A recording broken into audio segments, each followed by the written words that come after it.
Olá, irmãos queridos, bem-vindos a mais um encontro de partilha da Palavra de Deus, da fé da igreja, partilha entre irmãos. Você está chegando agora na comunidade Bom Pastor. A gente recebe você de coração e de braços abertos. Seja muito bem-vindo para esse tempo em que a gente vai estar juntos, mergulhando um pouquinho mais no mistério da nossa fé. Laura, minha irmã, tudo certinho, tudo caminhando? Padre Antônio, depois do domingo de Pentecostes, a gente está aqui na força e na alegria do Espírito Santo. Agora, Padre Antônio, eu gostaria muito, mais uma vez, assim, de externar minha alegria da gente estar com o catecismo na mão, porque assim, num podcast, junto com os irmãos, e lembrando que foi um pedido do Papa Francisco, né, Padre Antônio, em preparação ao ano que vem, que vai ser Ano Santo Extraordinário 2020. Ordinário. A ordinária, 25 extraordinária, quando não é de 25. Isso. Então, corrigindo, Ano Santo Ordinário. Então, a gente está se preparando aqui com o catecismo. Que bom, que alegria. As pessoas, eu tenho lido, tenho comentado que estava lá encostado o catecismo e agora ele está nas mãos, Padre Antônio. Que bom, é uma ferramenta excelente para nos manter no essencial da fé católica, né? O essencial da fé católica está aqui de maneira ordenada, clara, para que a nossa fé pessoal possa ser construída segundo aquilo que nós recebemos da igreja, né? E possa estar, como diz, né, uma frase, uma expressão clássica, o nosso coração possa estar sentindo com a igreja. Né? Então, o catecismo é o instrumento certo para isso. Né? Laura, hoje, já que amanhã é festa de Corpus Christi, eu acho que a gente precisava conversar um pouquinho sobre isso. É né? verdade. Não tem como ir para outro canto. Não. Mas como a gente tem conversado nas últimas semanas sobre o Espírito Santo e a vida de oração, quem não viu, procura lá, cavuca lá e vai achando os anteriores, né?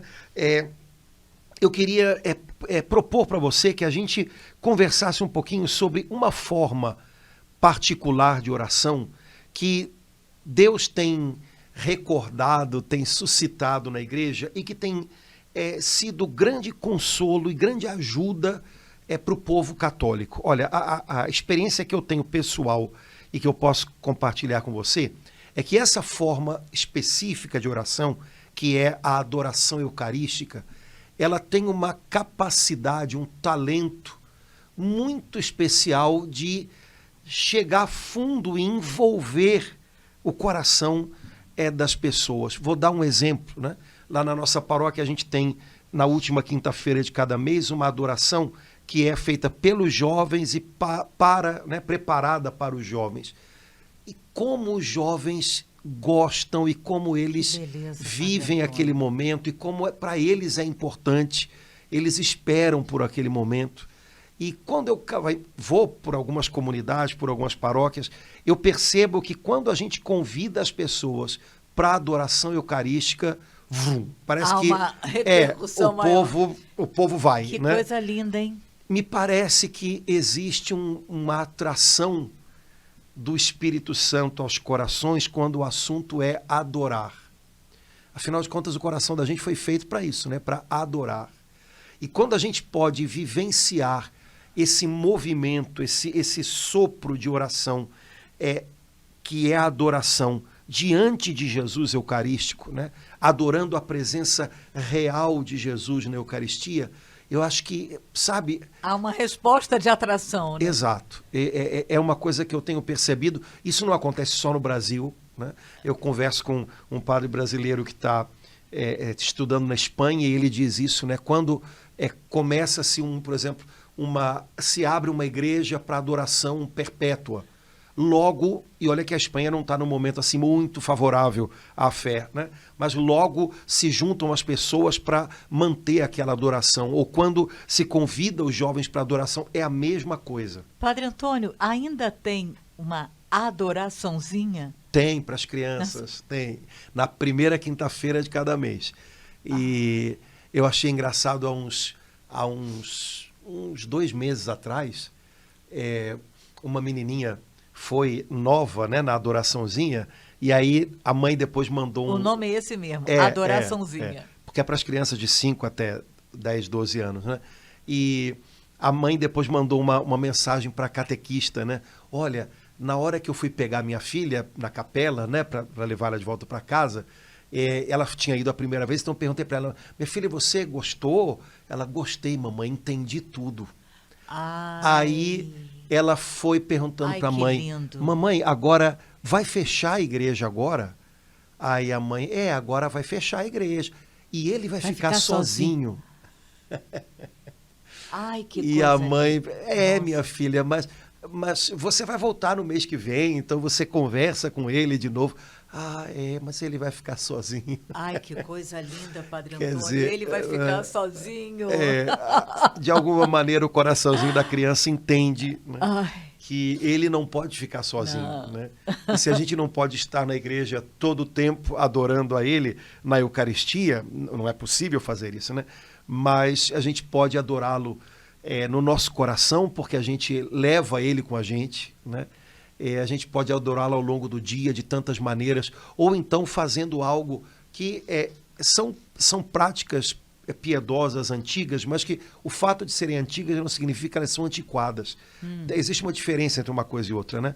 Como tantos santos, como tantas pessoas aprenderam, eu aprendi isso quando era criança, né? A qualquer hora do dia ou da noite, a gente pode, no coração da gente, pedir ao Senhor, Senhor, eu quero te adorar agora em cada altar, em cada sacrário, de modo especial naqueles lugares onde o Senhor não é adorado, onde o Senhor talvez seja um pouquinho esquecido, e de alguma maneira misteriosa, a gente pode fazer companhia a Jesus Eucarístico em tantos tabernáculos que há no mundo, a qualquer hora do dia ou da noite, né? Há santos que tiveram esse chamado muito real. Então, são coisas que o amor ensina a gente a fazer. Quando o assunto é adoração, quando o assunto é reverência, adoração à Eucaristia, o amor é quem dá as medidas. E aí a gente pode encontrar 1000 maneiras de manifestar o amor da gente ao Senhor. Padre Antônio, eu faço sempre, aprendi pequena também, uma oração mais ou menos assim como o senhor falou, em casa, às vezes, andando na rua, às vezes, fazendo compra, me vem no coração, sei que uma igreja está a mais ou menos 3 quadras de distância. Senhor, eu te adoro neste sacrário, em todos os sacrários, mas eu fiquei muito tocada quando o senhor comentou que existe um santo dos sacrários abandonados. São Manuel Gonzalez. Ele não é muito famoso, mas aqui no Brasil já tem gente trabalhando. É um bispo espanhol. E santo? Santo. São Manuel Gonzalez. Que teve uma experiência de um dia encontrar uma igreja com o sacrário. A igreja não estava bem cuidada e o sacrário, de modo especial, estava numa situação que não manifestava muita dignidade, muito carinho, né? E aquilo mexeu muito com ele, né? E ele, então, criou uma obra, né, de modo especial para as mulheres, em casa, onde estivesse, ele chamava de as Marias dos Sacrários Abandonados, né?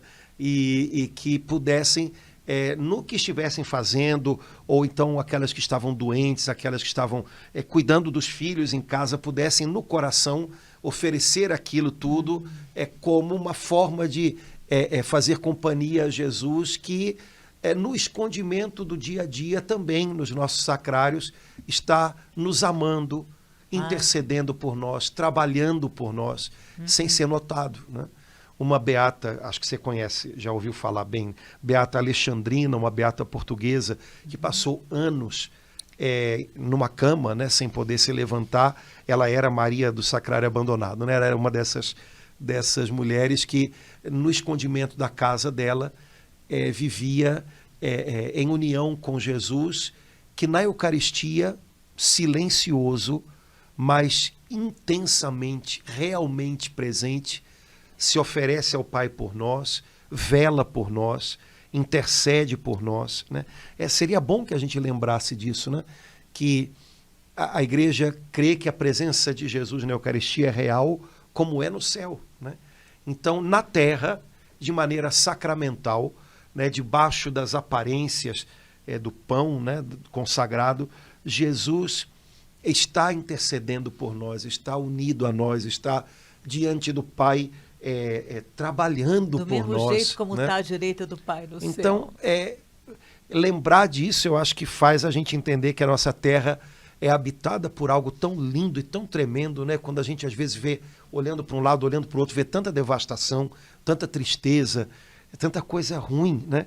Não, a nossa terra é habitada pela presença real de Jesus na Eucaristia, pelo Espírito Santo que habita no coração de cada fiel. Então, a gente precisa lembrar disso, né? Desde que o Filho de Deus entrou na nossa história, entrou no nosso mundo, se fez carne, isso não volta mais atrás. Então, a gente precisa lembrar, a nossa terra é habitada por Deus e a gente deve encontrar nisso consolação e esperança e encorajamento para os momentos em que a gente olha para os lados e tem a impressão de que a terra está, como lá no início, informe e vazia. Não está mais. Ela não está mais vazia. Jesus está com a gente, né? Padre Antônio, isso que o senhor falou, eu acho que repercute de uma forma toda especial nas pessoas mais idosas. Eu lembrei agora da Doris, né, que não pode, mas não anda muito pouco. Margot, né? Eu com toda a minha dificuldade, né, vou, mas não estou limitada a uma cama, né? Estou com desejo de adorar, venho aqui na paróquia Nossa Senhora de Copacabana, o Santíssimo fica exposto o dia inteiro. Mas e essas pessoas, né, que estão em casa, que estão acamadas, que não têm mais condições físicas de sair? Então, acho que esse ministério que São Manuel Gonzalez sentiu e passou, acho que de uma forma toda especial, cai no coração desses irmãos. Né? Sem dúvida. E, de alguma maneira, também ensina a gente a conformar, ou seja, a colocar na mesma forma, né, a nossa dor na cruz de Cristo. Né? Senhor, eu estou aqui, tenho uma limitação que eu gostaria que fosse diferente, talvez eu gostaria de estar fazendo outra coisa em outro lugar, mas eu estou aqui na forma da tua cruz. Né? Minha vida está sendo colocada na forma da tua cruz. Estou unido, estou unida ao Senhor, adoro o Senhor nessa circunstância que eu estou vivendo, me uno à presença real e silenciosa do Senhor em cada tabernáculo, em cada sacrário, né? Talvez essa pessoa enferma ou limitada de algum modo possa pensar também, minha presença nesse mundo já é bem mais silenciosa, né? Não posso fazer aquilo tudo que eu já fiz um dia, a gente faz tanto barulho em alguma época da vida, né? E depois em outra época da vida a gente tem que aprender que a presença, pelo fato de ser silenciosa, não significa que não possa ser real. A presença de Jesus na Eucaristia é silenciosa e real e poderosa. Assim a gente precisa entender que é a presença de cada cristão nesse mundo, também quando está limitado por qualquer motivo. Talvez não seja uma presença que faça muito barulho mais, mas o fato de ser silenciosa em casa, numa cama, não significa que não possa ser uma presença poderosa, operosa, né? À semelhança da presença do Senhor.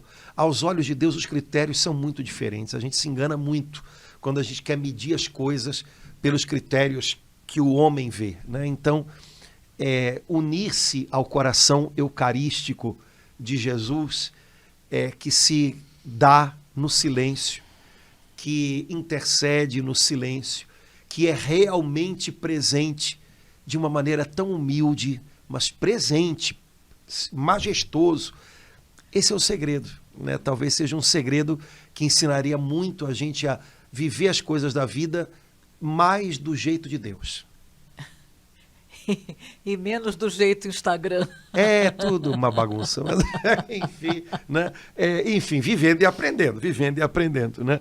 Laura, a gente na festa de Corpus Christi amanhã, você sabe que a gente na liturgia da igreja, como as coisas acontecem uma vez ao ano, né? A gente às vezes passa o ano inteiro esperando para celebrar, né? Principalmente, por exemplo, o mistério da Páscoa, né? A vigília pascal. Eu ouço alguns jovens lá da igreja, uma semana antes da Semana Santa, está chegando a melhor semana do ano. né? Eles são, né, dramáticos e tal, então gostam de colocar lá, né? E a gente passa às vezes, eu gosto muito da sequência do domingo da Páscoa, né? Quando a igreja pergunta: no teu caminho, ó Maria, o que havia? Eu adoro perguntar aquilo. E ela responde: eu vi Cristo ressuscitado no meu caminho. Eu gosto glória. daquele negócio. Maria Madalena, nessa hora, representa Todos cada nós. um de nós. Né? O que tem no seu caminho, cristão? No meu caminho tem Eu vi Cristo Cristo ressuscitado. ressuscitado. Né? E na festa de Corpus Christi, a gente tem aquela sequência lindíssima feita por Santo Tomás de Aquino, que tem frases lindas. A frase que eu mais gosto, né? Diz assim: é por todos recebido, não em parte ou dividido, pois inteiro é que se dá. Eu acho essa frase muito linda. Né? Jesus se dá a nós por inteiro. Se deu na cruz inteiro, só que o que ele fez na cruz não ficou no passado. O que ele fez na cruz perdura para sempre.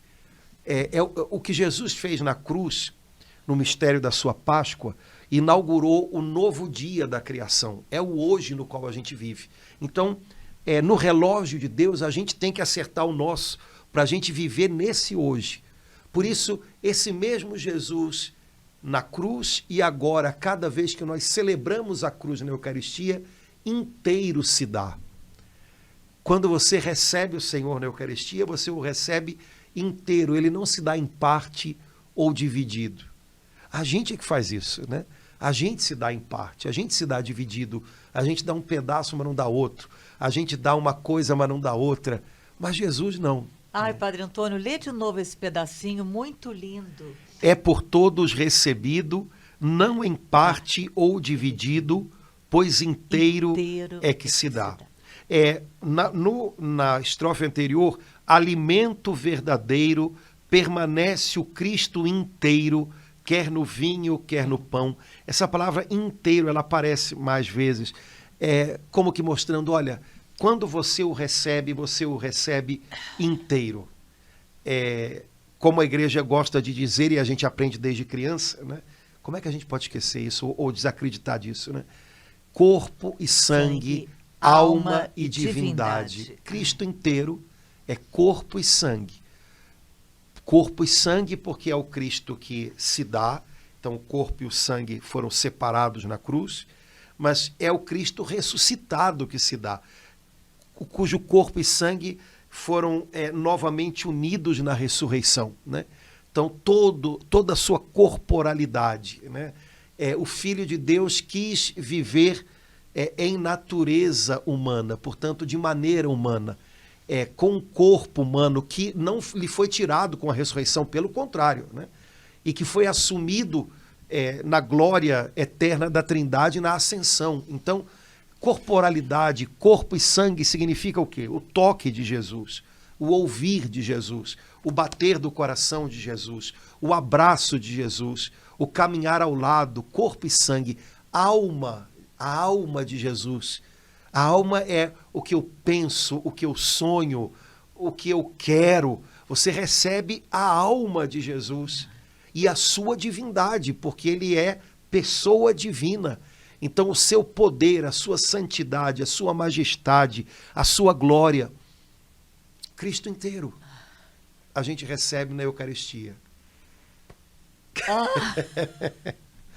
Cabe a nós buscar, com a ajuda do Espírito Santo, responder a essa entrega tão inteira, tão grande, tão amorosa, tão condescendente.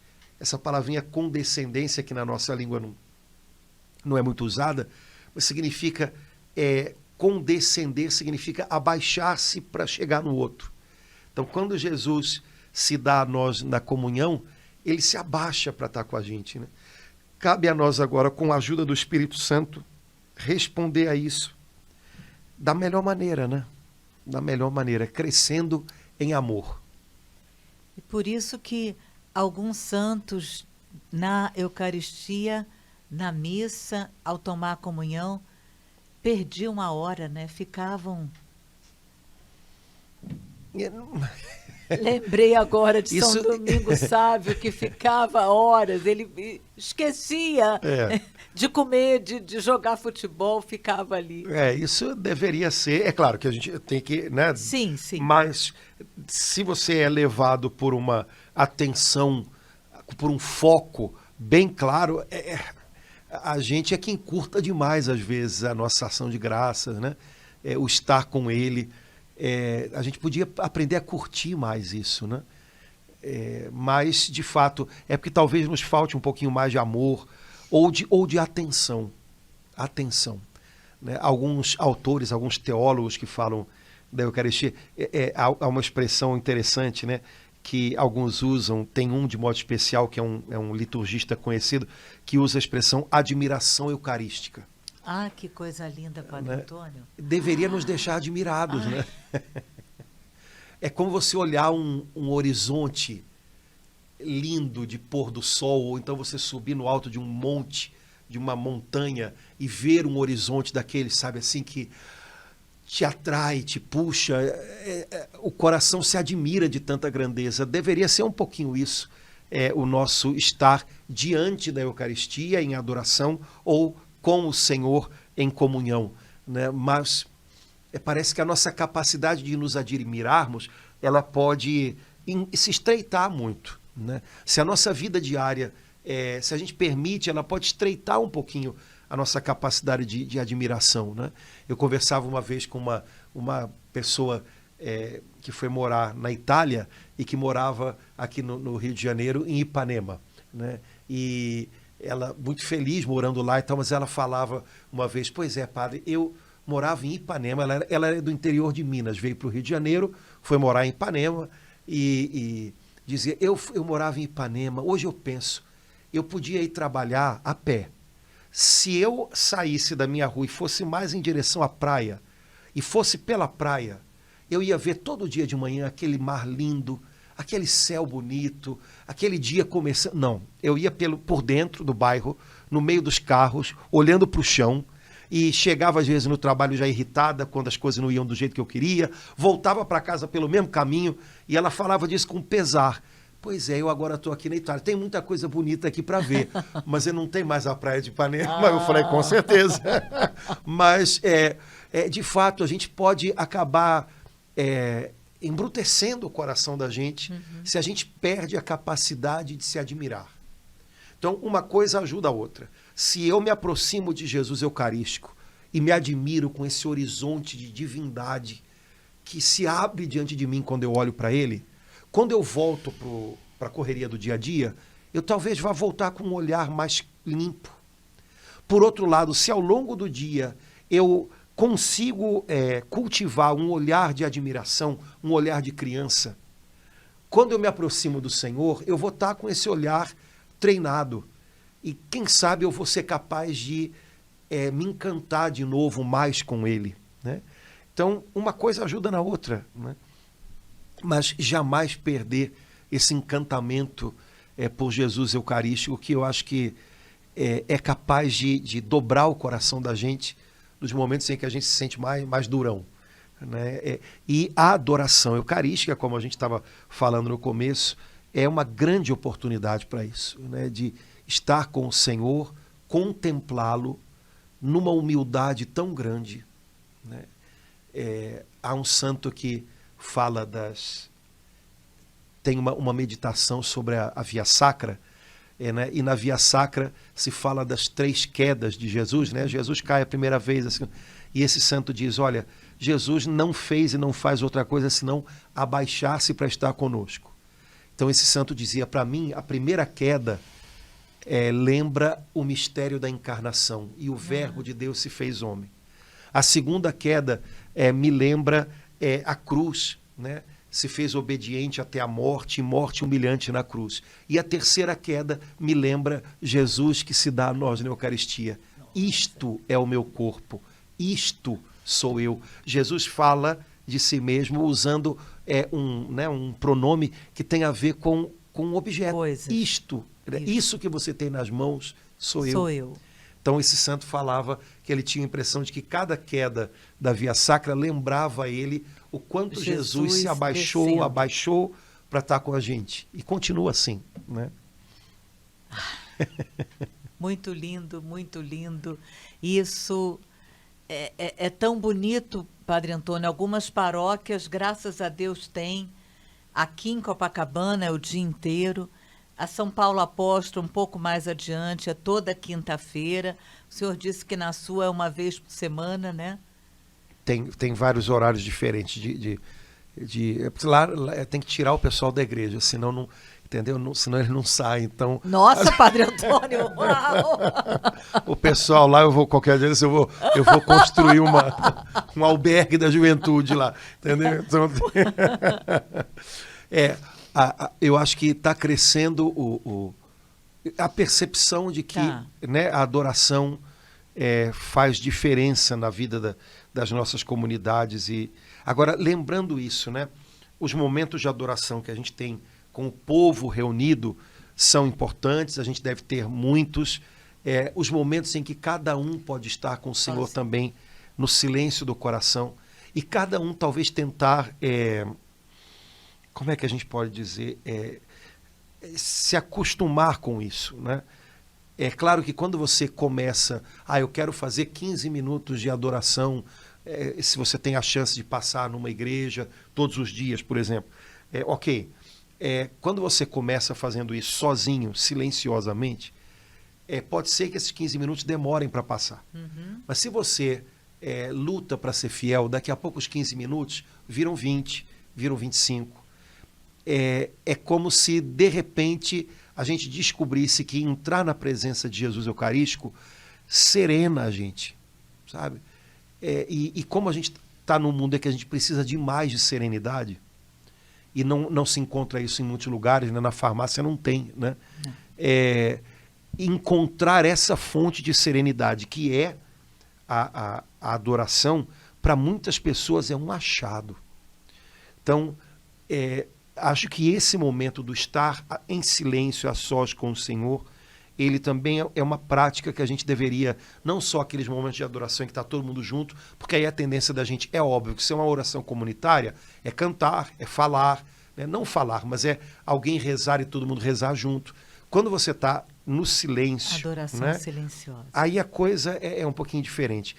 No Brasil, a gente tem mais o hábito da oração comunitária e falada e tal. Na Europa, você sabe que é mais comum a adoração. A adoração silenciosa. Todo mundo caladinho, né? Eu percebi isso quando eu estive lá. Nas novas comunidades é assim. Então, são maneiras... O que está certo, o que está errado? Não vamos parar com essa mania de querer... Lados, né? Mas o equilíbrio entre essas duas coisas seria muito bom. Momentos em que as nossas comunidades estejam reunidas diante de Jesus Eucarístico, adorando, manifestando num coração só o reconhecimento de que ele é real, de que a presença dele está no meio de nós na Eucaristia, adorando juntamente, mas, paralelo a isso, momentos em que cada fiel encontra um momentozinho, uma chance para estar a sós com o Senhor, em silêncio, né? Contemplando, admirando Jesus Eucarístico, dando a ele aquela adoração íntima que cada um de nós deve aprender a exercitar. A gente tem que aprender a exercitar a adoração. E a adoração tem que ser o eixo da nossa oração. Eu acho que nunca é demais a gente falar disso. Para que você tenha uma vida de oração saudável, que gere frutos em você. Para que você tenha uma vida de oração que, de fato, vai transformar o seu jeitinho de olhar a vida, de entender o seu lugar na vida. Para que você tenha uma vida de oração que não se esgote em assuntos que hoje talvez te preocupem muito, mas que amanhã já não vão ser tão importantes. O eixo da oração tem que ser a adoração, tem que ser ele e não a gente. Quando a gente adora, o foco está nele. Então a gente, o assunto é ele, né? O que chama a atenção é a glória dele. Então, naturalmente, essa oração vai te puxar para uma perspectiva mais alta. Então você vai ver tudo a partir daí. É claro que a gente pode pedir, a gente pode reclamar, a gente pode desabafar, tudo na oração. Nada é problema.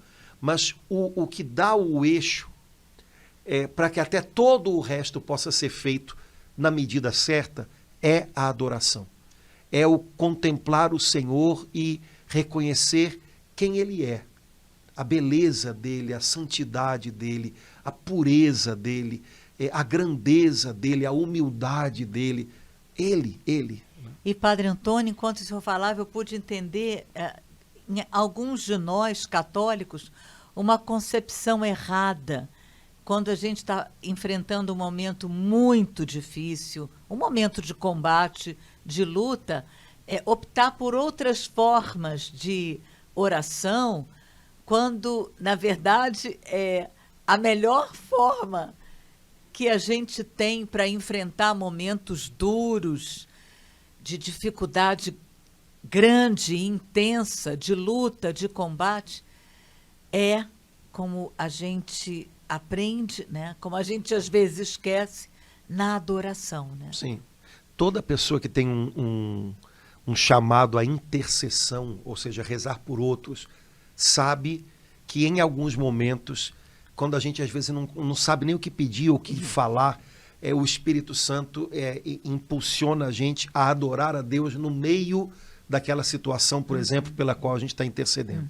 E aí muitos descobrem que, de fato, adorar a Deus no meio de uma dificuldade, adorar a Deus apesar da dificuldade, e às vezes adorar a Deus por causa da dificuldade, pode ser talvez a maneira mais adequada de interceder. Né? Alinhar aquela situação dentro do coração da gente, reconhecer que ela faz parte de um propósito de Deus que vai além, que não está perdido, que é soberano. Isso pode ser um grande achado. Então, uma mãe que tem a tarefa de orar pelos seus filhos, interceder pelos seus filhos, isso é parte do trabalho de ser mãe.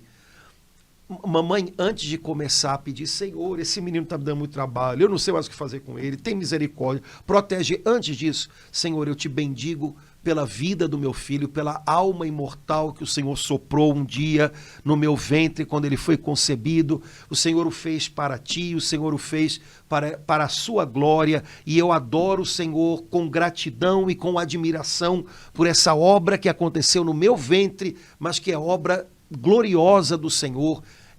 Trazer à existência uma nova vida. Te bendigo por isso, te adoro por isso.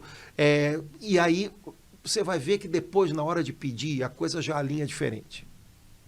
Né? Então, em qualquer situação, a gente pode reconhecer que o Senhor é maior e que Ele é soberano e que os propósitos dEle podem até passar por aquela situação que, para mim, é uma porta fechada, e de repente eu posso descobrir que para Deus a porta não está fechada. Ele passa por aquela situação e realiza o propósito dele. Então, iniciar a oração diante do trono soberano de Deus em adoração faz toda a diferença para o modo como depois a gente vai interceder, a gente vai desabafar com o Senhor, porque aí o olhar da gente já foi lavado pela adoração. A adoração tem o poder de arrumar a gente por dentro. Eu acho que a oração é o tipo de oração que mais mexe, que mais muda para melhor quem está rezando. Então, quando eu me ponho a rezar, quando eu entro em oração, normalmente eu desejo que o Senhor também mude situações. Mas a primeira coisa que é mudada quando eu começo a rezar sou eu.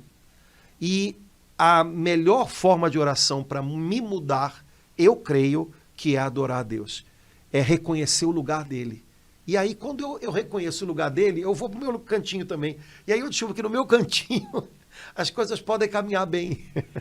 Que coisa incrível, né, Padre Antônio? Agora, o senhor falando é como se eu assim, visse, por exemplo, numa missa de domingo, claro, eu entendo, uma quantidade imensa de pessoas. Depois, ao longo da semana, a gente entrando numa igreja, aí uma pessoa aqui, outra. E isso, enquanto o senhor falava, eu percebia que era o próprio Espírito Santo suscitando em nós, né? Brasileiros, cariocas, que eu sei que isso é comum na Europa, né? Suscitando, despertando em nós esse desejo assim como a gente vai com toda alegria separando uma hora para adorar Jesus na missa de domingo, a gente poder separar os 15 minutos para adorar Jesus numa igreja, no horário que for mais conveniente, de manhã ou à tarde. Ou então, como a gente falou no início, não podendo ir, não tendo chance. Senhor, eu estou aqui em casa, mas eu sei que o Senhor está presente no sacrário da minha paróquia, ou então de tantas igrejas na nossa arquidiocese. Aí a gente vai lembrando, né? E aí, Senhor, eu te adoro em cada um desses lugares. A distância não é problema. Sim. Né? Mas é recordando a presença real de Jesus, se admirando com ela. A gente pode entrar nessa presença. Né? Não é uma questão de lugar, né? Mas eu posso entrar na presença, mesmo não podendo estar no lugar. E fazer disso algo, quem sabe, constante, que possa tornar o nosso coração mais sensível para Deus. Quando eu aprendo a encontrar a presença real de Jesus na Eucaristia, naquelas aparências do pão e do vinho consagrados, isso vai me tornar mais sensível para encontrar a presença de Jesus de outras mil maneiras no meu dia a dia, na minha vida. Quando eu começo a admirar a presença de Jesus no pão eucarístico, né, nas espécies eucarísticas, eu começo a me tornar capaz de adorar Jesus. Por exemplo, quando num determinado momento do meu dia eu percebo que ali está se fazendo a vontade de Deus, que talvez não era bem a minha. E aí eu posso dizer: Senhor, nesse momento eu te adoro, dizendo sim à tua vontade. E pronto, aquela situação se torna um ato de adoração a Deus. Aquele gesto meu, aquela coisa que eu vou ter que fazer se torna um ato de adoração a Deus, porque eu reconheci a presença do Senhor em algo que Ele está me pedindo naquele momento e decido dar o meu sim, reconhecendo que é um sim a Ele. Não é um sim para as circunstâncias, é um sim para Ele. Pronto, transformei um momento do meu dia em ato de adoração. Olha que coisa incrível. Eu posso, dependendo da intenção do meu coração, transformar tantas e tantas coisas em adoração a Deus. Simplesmente se eu transformo aquele momento num degrau para pular para Ele, né? Para adorar a Ele, para me jogar na presença dEle, nos braços dEle. Então, tudo pode ganhar um sentido novo, tudo pode se tornar um gesto de adoração, se eu, vou usar uma palavrinha que eu acho que não existe em português, se eu eucaristizo os momentos do meu dia a dia. O que é a palavra Eucaristia em grego, né? No pé da letra? Ação de graças. Então, se ao longo do meu dia eu vivo as coisas que eu devo viver com ação de graças, adorando o Senhor, eu estou, entre aspas, eucaristizando aquela situação, aquele momento, aquela hora. Pronto. Né? Há uma expressão do Concílio Vaticano II muito bonita, né? Que diz que a Eucaristia é o ápice e a fonte de toda a vida cristã. Então, todo católico, pelo menos aos domingos, que é o dia do Senhor, é o dia disso mesmo, né? Participa da celebração da Eucaristia. E seria maravilhoso se a gente fizesse daquele momento a fonte da nossa semana. Então, tudo que eu vou viver ao longo da semana, eu vou viver a partir dali, mergulhado na água viva que eu recebi ali. Por outro lado, o Concílio Vaticano II diz, mas a Eucaristia também é o ápice, o cume para o qual caminha, né, a nossa vida. Então, eu posso também pensar nisso. Nada na minha vida está no lugar certo ou está completo enquanto não chega no altar. Então eu posso, mesmo antes do domingo chegar, eu posso hoje já, quarta-feira, por exemplo, viver alguma coisa e me antecipar e dizer, Senhor, eu já ponho essa situação que eu estou vivendo hoje no altar com o teu filho Jesus. Eu ponho essa situação hoje no altar do meu coração e te entrego ela. e faço dela o meu ato de adoração a Ti nessa quarta-feira. Né? E vou levar no próximo domingo, quando eu estiver na missa, participando da missa, eu vou levar comigo essa situação e vou deixar no altar. Também não vou ficar carregando essa situação o resto do mês. Né? Vou deixar no teu altar. Mas fazendo isso, eu estou eucaristizando a minha vida. Né?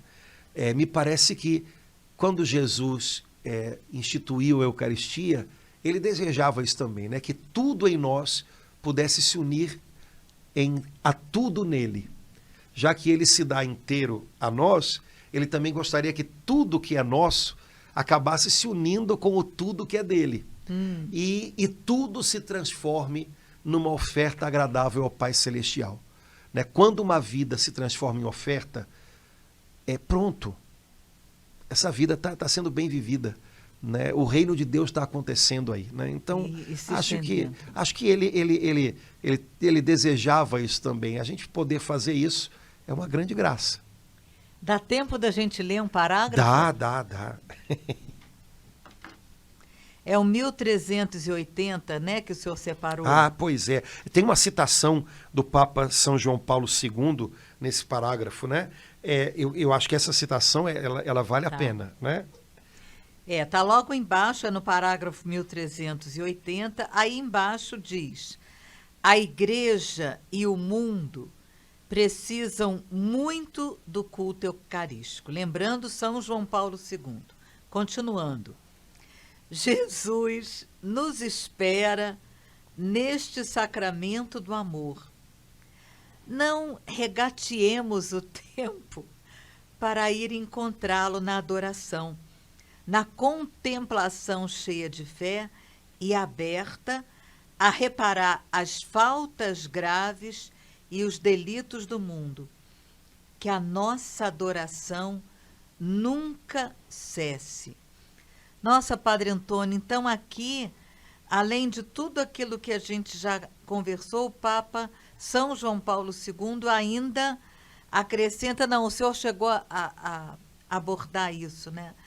Reparar as faltas graves e os delitos do mundo, né? Então, colocar na adoração toda essa dor que os nossos irmãos do Rio Grande do Sul estão passando, né? Aquele horror que os nossos irmãos ucranianos estão há 2 anos e meio sofrendo, os irmãos de Gaza, né? Os irmãos de alguns países africanos, como Burkina Faso, né? Que eu sei que perdem o emprego, são perseguidos os cristãos de lá, a gente nem fica sabendo disso. Enfim, ele aqui, então, ele acrescenta que, além da admiração, da adoração, da contemplação aberta a reparar as faltas. Então, além de tudo, a nossa adoração eucarística, ela se constitui também dessa beleza que como é que eu posso fazer para reparar, para ajudar os meus irmãos do Rio Grande do Sul, né? Reparar as faltas e os delitos do mundo na nossa adoração. A palavra reparar, ela por exemplo, quando a gente tem quando quebra um pedaço da parede ou da casa, tem que reparar, né? Então, uma coisa que foi quebrada tem que ser recomposta, né?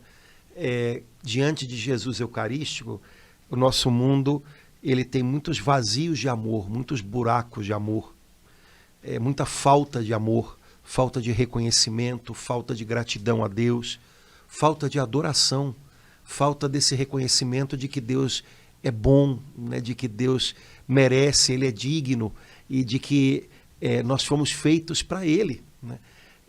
Quando você está diante de Jesus Eucarístico, o seu tempinho ali pode ser um tempo de reparação. Ou seja, Senhor, eu estou aqui também por aqueles que não estão. Eu quero preencher um pouquinho esse vazio de amor, esse buraco de amor que há no mundo, te adorando, estando contigo, reconhecendo a bondade do Senhor, né? É interessante porque quando o anjo preparou as aparições de Nossa Senhora em Fátima, ele ensinou às crianças algumas orações, né? E uma das orações é essa, né? Meu Deus, eu creio, adoro, espero e amo-vos por aqueles que não creem, não adoram, não esperam e não vos amam. Isso é reparação, né? Senhor, tem gente que podia estar aqui, devia estar aqui. Talvez não quisesse estar. Pois é, não está. Então eu estou aqui também por eles, né?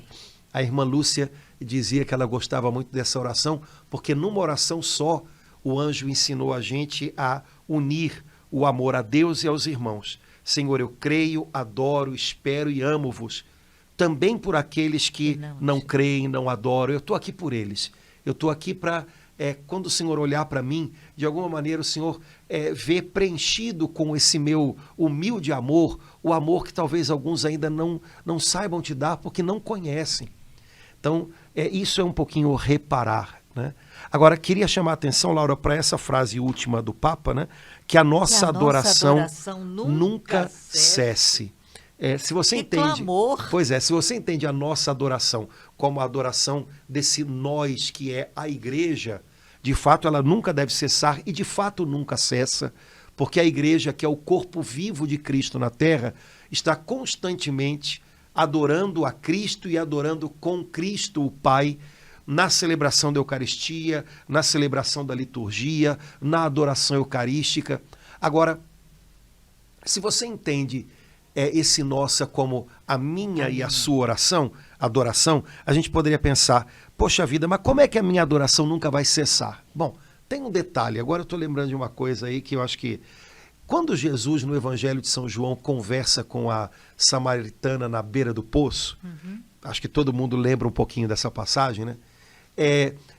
A conversa parece conversa de maluco, porque Jesus fala uma coisa, a samaritana entende outra, Jesus vai para um lado, ela vai para outro, e até que Jesus consegue, né, encontrá-la ali, né? Mas a samaritana, para fugir um pouquinho até da conversa que ela percebia que estava ficando séria, né? Ela levanta até questões teológicas para Jesus, né? Senhor, onde é que se deve adorar, né? No Monte Garizim, que era onde os samaritanos adoravam, ou no Monte Sião, lá em Jerusalém, onde os judeus adoram?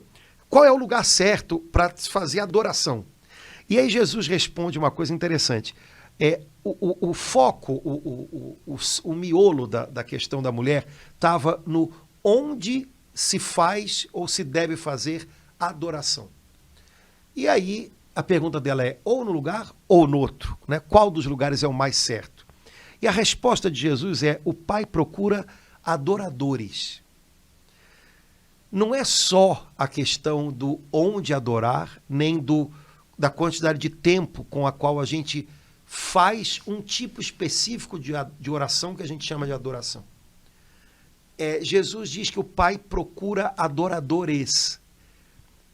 Já é outro horizonte de questões.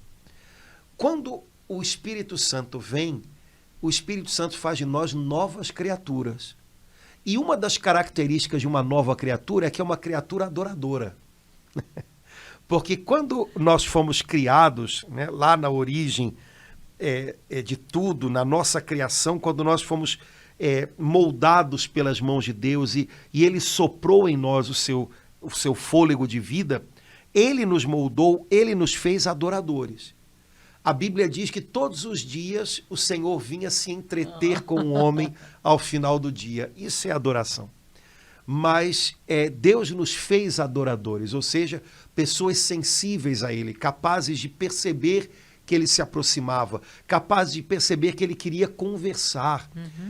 Mas aí veio o pecado e quebrou esse nosso ser adorador e nos fez seres idólatras, adoradores de nós próprios, insensíveis para Deus, excessivamente preocupados com aquilo que as nossas mãos fazem e não reconhecendo que nós somos feitura das mãos dele. Quando Jesus morre por nós e ressuscita e envia o seu Espírito Santo, o Espírito Santo nos vem para nos fazer novas criaturas. Ou seja, para recompor o propósito original de Deus para nós. E um desses propósitos era que nós fôssemos adoradores. Então, ser adorador é algo que nós somos ao longo de todo o dia. mesmo quando não podemos ir ao Monte Garizim, ou a Jerusalém, ou à igreja, para um momento de oração, de adoração. Como a gente falou antes, quando você transforma a sua vida numa oferta, quando você transforma a cruz de cada dia no altar da sua entrega a Deus, quando você eucaristiza as situações do dia, bendizendo, louvando a Deus, mesmo na dificuldade, é o seu coração adorador, é o seu ser adorador que está em ação. E nesse sentido, a nossa adoração não cessa e não deve cessar. Não é só o momento de oração, de adoração, mas é o transformar a vida numa resposta a Deus, numa entrega a Deus, numa devolução a Deus. Senhor, o Senhor me deu a minha vida como um tesouro tão precioso. Eu te devolvo esse tesouro agora tendo rendido um pouquinho, como Jesus tantas vezes fala no Evangelho, né? Então, isso é ter um coração adorador, ser um adorador e fazer com que a adoração não cesse.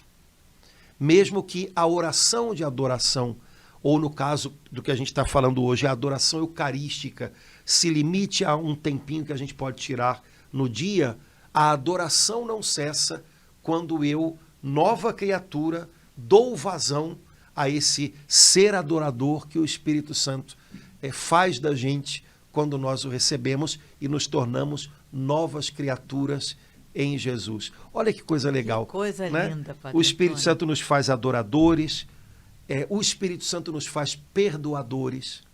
O que é uma nova criatura? É um ser adorador, é um ser perdoador, é um ser que se entrega em sacrifício. São Paulo diz que nós somos um sacrifício vivo. Então, uma nova criatura é um sacrifício vivo. Enquanto vive, se oferece, se entrega, né, ao Pai. Uma nova criatura é um irmão, porque Jesus fez de nós a família de Deus. Então, uma nova criatura é alguém que está aprendendo a ser irmão, aprendendo a cuidar do seu irmão mais novo, aprendendo a zelar pelo seu irmão. Que a gente usa tanto essa expressão, né? Aquele que está em Cristo é uma nova criatura. Mas, afinal, o que significa isso? Hoje, aqui no nosso contexto, significa ser um adorador. E aí a adoração, num sentido mais amplo, né? numa compreensão mais ampla de horizonte, ela de verdade não cessa. Aí a gente entende aquela expressão bíblica, né, tão comum nos Salmos e no Novo Testamento, um sacrifício de louvor. Exato. Em qualquer situação, o Espírito Santo pode extrair do meu coração um louvor, até quando é difícil. E aí é o sacrifício de louvor. E a palavra sacrifício significa tornar santo. Então, eu entendo o sacrifício de louvor, essa expressão, teologia do Padre Antônio José, né? Então, mas eu entendo da seguinte maneira: quando eu louvo a Deus, o meu louvor torna santo aquilo que eu estou vivendo. Não é só mais meu. Então, quando uma pessoa louva com o coração sofrido, doído, o louvor dessa pessoa santifica essa dor. Então, não é mais só dela, né? É uma dor santificada, portanto, é uma dor ofertada a Deus, é uma dor que Deus vai ser capaz de tomar e transformar. Então, sacrifício de louvor me parece que significa, entre muitas outras coisas, talvez de maneira mais exata, mas significa também isso. O louvor torna santo aquilo que eu estou vivendo, que talvez das minhas mãos só poderia resultar em nada, ou até em coisa pior. Mas que se eu entrego a Deus, louvando, bendizendo a Ele, reconhecendo que Ele é Senhor também naquela situação, Deus torna algo santo, sabe? Algo que é dele e que Ele é capaz de transformar, né? Como Ele fez com a cruz de Cristo, né? Jesus transformou a sua cruz em oferta ao Pai, né? Em sacrifício. Então, pronto, o Pai transformou a cruz de Jesus na porta de uma nova vida, na fonte de uma nova vida. A gente passa a ter uma outra visão, né, do que é santo, né, com isso que o senhor falou, né?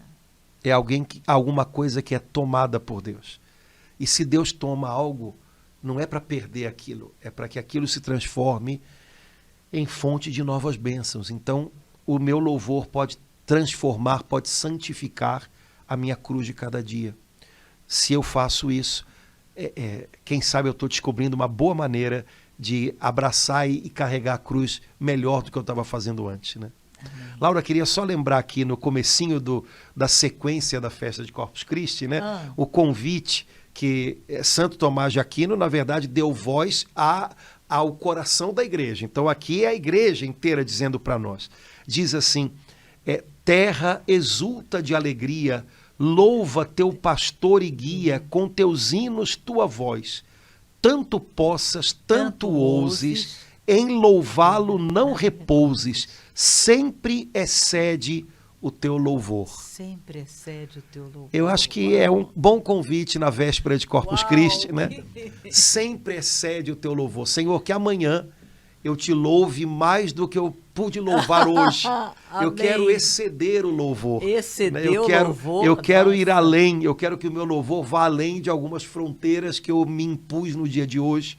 Me ensina a alargar as fronteiras da minha vida pelo louvor. Às vezes a gente se impõe limites e a gente se encolhe diante de coisas, se encolhe diante da vida. E a gente precisa alargar de novo o horizonte. Então, Santo Tomás de Aquino, né, a igreja, por meio da poesia dele, diz, olha, excede o teu louvor e as tuas fronteiras vão se alargar. Oh, glória. Deus vai alargar o teu coração. Então, vamos vivenciar isso e amanhã, então, vamos exceder. Amanhã vamos ver isso, ouvir isso e cantar isso. Excede o teu louvor. Vamos exceder amanhã os nossos louvores ao Senhor Jesus, vivo no Santíssimo Sacramento. Amém. Beleza? Beleza. Então vamos lá. Irmãos, tomara que a gente tenha ajudado, né, a fervorar no coração o amor a Jesus Eucarístico e esse espírito de adoração que foi soprado em nós quando Jesus ressuscitado deu o seu Espírito Santo à igreja, que a gente possa exercitar esse nosso coração adorador de modo especial nessa festa e que a adoração santifique a nossa vida, o louvor santifique a nossa vida e transforme o nosso jeito de olhar as coisas que estão nos acontecendo, né? Amém. Deus abençoe muito, um abração. Curte, compartilha, comenta, para a gente chegar mais longe com essa palavra que vem do coração do Senhor, tá bom? Um abração, gente. Até logo. Tchau, irmão.